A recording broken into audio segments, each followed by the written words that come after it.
Fala aí pessoal, tudo bem com vocês? Nesse vídeo de hoje vamos conversar um pouquinho sobre a Lei de Crimes Hediondo, a Lei 8.072 de 1990. Essa série de vídeos que eu estou fazendo aqui na MGL Concurso, começando por esse vídeo de hoje, é sobre as legislações penais especiais, focados especialmente em concursos de polícia civil. Por quê? Nós estamos com diversos editais abertos, provas para acontecer e ainda outros possíveis editais de polícia civil que serão abertos, e sempre cai uma enxurrada de leis penais especiais como essa que nós vamos estudar hoje. Então, qual que é a minha intenção?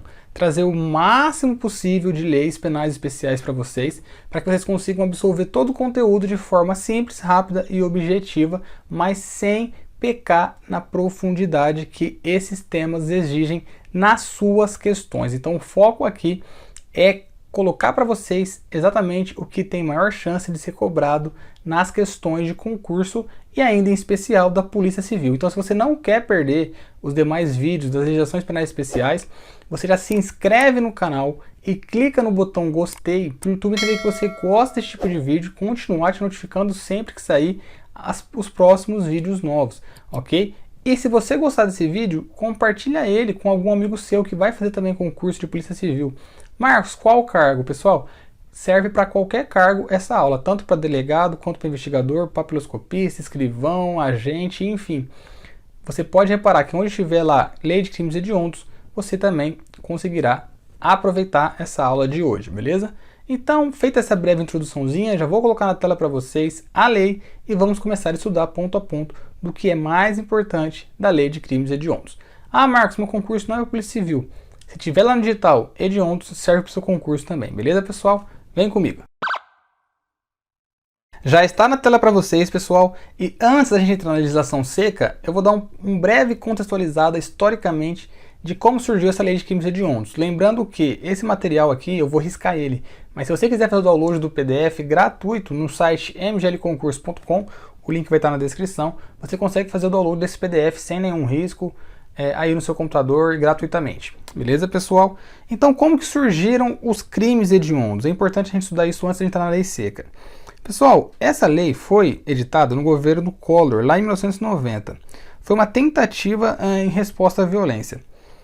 A sua origem remontou lá na Constituição que foi feita 2 anos antes, 88, quando no artigo 5º, lá no inciso 43, fixou o seguinte: a lei considerará crimes inafiançáveis e insuscetíveis de graça ou anistia a prática de tortura, tráfico de entorpecentes e drogas afins, o terrorismo e os definidos como crimes hediondos. Só que ainda não tinha se definido quais seriam esses crimes hediondos, ok? Então veio a lei e definiu num rol taxativo quais são os crimes hediondos. Então todos os crimes hediondos estão definidos em lei, beleza? Mas antes de a gente entrar no rol taxativo da lei, nós temos também os crimes hediondos por equiparação, que são esses que eu acabei de falar para vocês: tráfico de entorpecentes, tortura e o terrorismo. Esses três são equiparados a hediondo. Marcos, o que significa dizer que um crime ele é equiparado a hediondo? Significa que essa lei 8.072 de 90, ela é aplicável a eles, exceto se na própria lei dele dispuser de outra forma. Então, se lá na lei de drogas tiver alguma coisa que contraria, por exemplo, de hediondos, ou na lei de tortura, que eu pretendo trazer para vocês essas duas leis, também tiver alguma disposição contrária, por ser uma norma mais específica, você usa a norma específica. Caso contrário, essa lei de crimes hediondos também é aplicado a esses crimes. Beleza?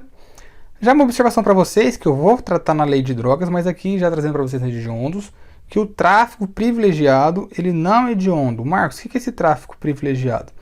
É quando for o delito de tráfico de drogas, mas o agente é primário, tem bons antecedentes e não se dedica a atividades criminosas nem integrar a organização criminosa.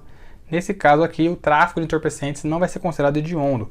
Já adiantando para vocês um pouquinho do que a gente pode falar lá no vídeo sobre a lei de drogas. Beleza, pessoal? Agora sim, entrando lá no que diz a legislação. Primeira coisa, são considerados hediondos esses crimes que eu vou falar aqui de forma consumada ou tentada, ok? Então, tanto a consumação quanto a tentativa desses crimes já é hediondo, beleza? Então, se na questão vier falando que somente os crimes consumados, não. Só a tentativa desses crimes aqui já entra na hediondez, beleza? Começando, o primeiro dele é o homicídio, do artigo 121 do Código Penal, quando for praticado em atividade de grupo de extermínio. E aí uma observação importante de prova: ainda que cometida por um só agente.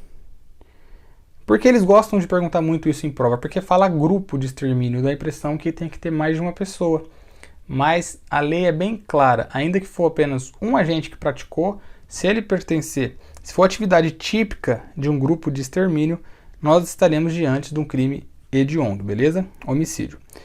E o homicídio qualificado, lá na lei, eles colocam os incisos, mas eu discriminei para vocês quais são as hipóteses de homicídio qualificado, que logo, por ser qualificado o homicídio, ele será hediondo. Nós temos mediante pago ou promessa de recompensa, outro motivo torpe, por motivo fútil, com emprego de veneno, fogo, explosivo, asfixia, ou outro meio insidioso ou cruel, traição, emboscada, dissimulação, outro recurso que dificulte a defesa do ofendido, para assegurar a execução, ocultação, impunidade ou de outro crime, contra a mulher, né, o feminicídio, e contra a autoridade ou agente descritos no 142 e no 144 da Constituição Federal, que são integrantes do sistema prisional e da Força Nacional de Segurança Pública. Aí nós temos algumas observações, ó. No exercício da função ou em decorrência dela, ou ainda contra o seu cônjuge, companheiro ou parente até o 3º grau em razão dessa condição. Então o que significa isso? Não basta que sejam agentes do 142, do 144. Além disso, tem que ser no exercício da função ou por causa da função. Então não basta você ser policial ou militar. Tem que ser pelo motivo de você ser policial ou militar o homicídio. Aí nesse caso sim. A mesma coisa em relação ao seu cônjuge ou companheiro ou afim até o 3º grau. Tem que ser por ele ser o seu parente que ele morreu. Aí sim entra na hediondez aqui no homicídio qualificado. Com o emprego de arma de fogo de uso restrito ou proibido. Beleza? Vou tentar mudar aqui a caneta que está muito grossa. Maravilha, pessoal. Dando prosseguimento aqui, o que diz a legislação prosseguindo nos próximos incisos? São vários incisos da lei de hediondos. Lesão corporal dolosa de natureza gravíssima. Vocês se lembram? Existe a lesão corporal de natureza leve e grave. Aqui nós estamos falando da gravíssima e da seguida de morte. Quando que vai ser? Quando for praticado também contra os agentes do 142 e 144, naquelas mesmas hipóteses que eu já falei para vocês, e também contra os parentes lá em razão dessa condição. Nesse caso também vai ser hediondo o crime, beleza? Roubo. O roubo nós já temos a primeira polêmica da lei de hediondos.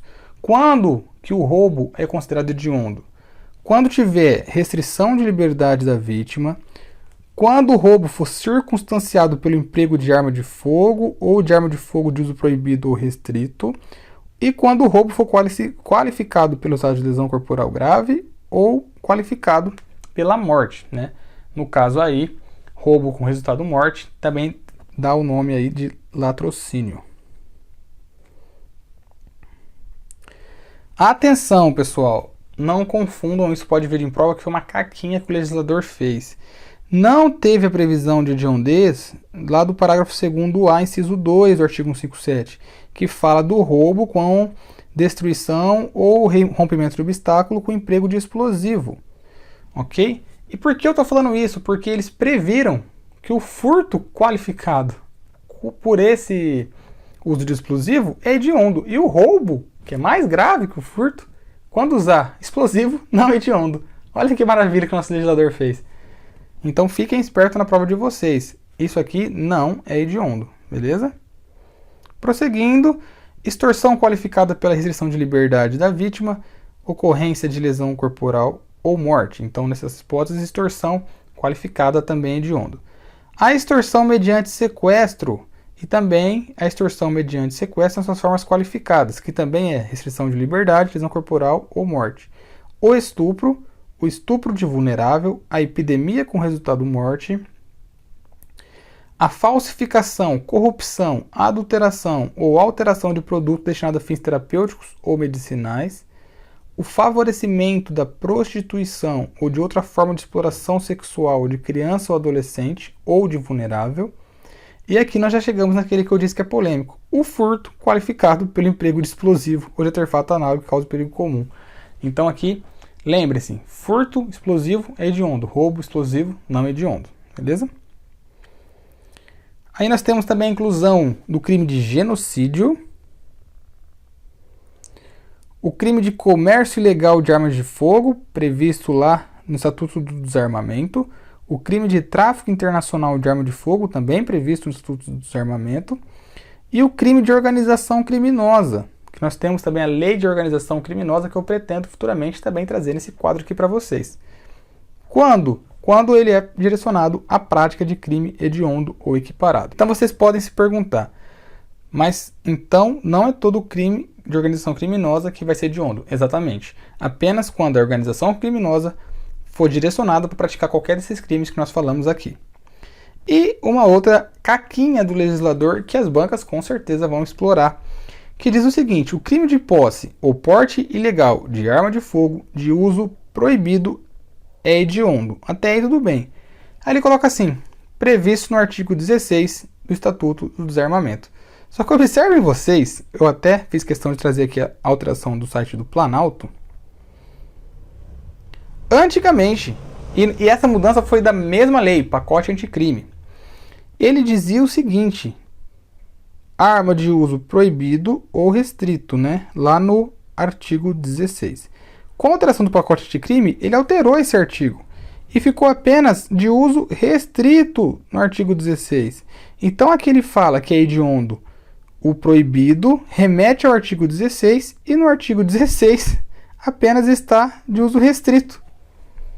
Olha a cagada e olha como que isso vai dar trabalho depois. Beleza? Para a prova, pessoal, levem o que está escrito na lei, né? Eu acho que eles não vão entrar tão a fundo nisso porque sabem que foi uma cagada do legislador. Então o que está na lei dos hediondos? Que é hediondo o uso proibido, beleza? Mas vocês, indo um pouco mais a fundo, se atentem ao que pode vir a ser alterado aí futuramente. Tanto aqui quanto no Estatuto do Desarmamento. Esses crimes que nós tratamos aqui hoje, pessoal, eles são insuscetíveis, ou seja, não podem ser beneficiados por anistia, graça, indulto e também não pode fiança, não cabe fiança. Beleza? Prisão nesses crimes. A União vai manter prisões de segurança máxima, né, para os que praticarem delitos hediondos. Quando, Marcos? Cuja permanência em presídios estaduais põe em risco a ordem ou a incolumidade pública. Aí as pessoas serão transferidas aí para presídio de segurança máxima. Você pode perceber, né? Sempre acontece um caso na notícia. Ah, fulano de tal estava no presídio estadual, ordenou um ataque em massa, enfim.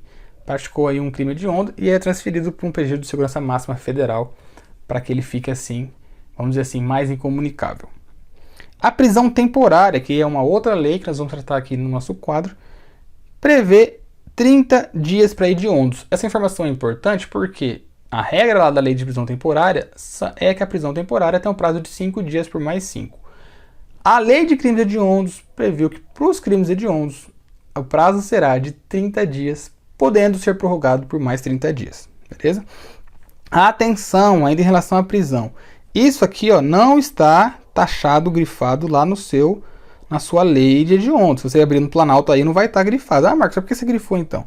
Porque ela fala o seguinte: a pena por crime previsto nesse artigo será cumprida inicialmente em regime fechado. Só que o STF já disse que é inconstitucional você fixar o regime inicial fechado com base unicamente na hediondez do crime. Significa que se cair na questão que as penas do crimes hediondos vai começar em regime fechado sempre? Não. Tem que ser fundamentado. Também o contrário não é verdade, que nunca pode começar. Pode sim começar, desde que esteja devidamente fundamentado. Você começar a cumprir a pena em regime fechado simplesmente por ser hediondo, como estava previsto aqui, o STF declarou que é inconstitucional. Tem que a decisão ser devidamente fundamentada para só assim poder começar o regime de cumprimento de pena em regime fechado. Beleza, pessoal? E por último, a progressão do regime. 40% você vai progredir de regime, né? Nós temos o regime fechado, o semi-aberto e o aberto. Estou falando, meu pessoal, porque tem gente que ainda não sabe. Então você progredir de regime, ó, de um para o outro, ó, porque não pode progressão per salto, não pode progredir. Você fechado semi-aberto para aberto, ok? Como que você progride de regime você estando preso? 40% de cumprimento da pena, se você é primário em crimes hediondos ou equiparados a hediondos. 50% você tem que cumprir, né, para progredir, se você é primário e teve resultado morte, ok? 60% se você é reincidente em hediondo ou equiparado, e 70% se você é residente hediondo com resultado morte. O livramento condicional. Quando que o juiz pode conceder o livramento condicional para a pessoa presa por crimes hediondos? Ele tem que cumprir 2/3 da pena, ok? Não pode ser reincidente específico e não pode ser resultado morte. Nesses casos aqui, resultado morte, né, específico, então, não será concedido o livramento condicional. E agora sim, por último, pessoal, outra disposição é que se o crime é cometido por quadrilha ou por bando e o coautor que denunciá-lo à autoridade, facilitando a libertação do sequestrado, terá sua pena reduzida de 1 a 2/3. Beleza? 1 a 2/3. Isso já caiu em prova também. É importante que vocês saibam. Se for o crime cometido por quadrilha ou banda e o coautor, né, desse crime denunciar, facilitando a liberação do sequestrado, vai diminuir de 1 a 2/3. Beleza, pessoal? Nosso resumo da lei foi essa. Qualquer dúvida, pode deixar aqui nos comentários que eu vou fazer de tudo para responder vocês num tempo bom. E se você gostou desse vídeo, já clica no like. Não esquece de se inscrever no canal para não perder os próximos vídeos que nós vamos soltar aqui das demais legislações penais especiais. E compartilhe esse vídeo com algum amigo seu que vai fazer os concursos das polícias civis e outros concursos que caiam esse assunto também. Beleza, pessoal? Um abraço a todos, fiquem com Deus e até o próximo vídeo.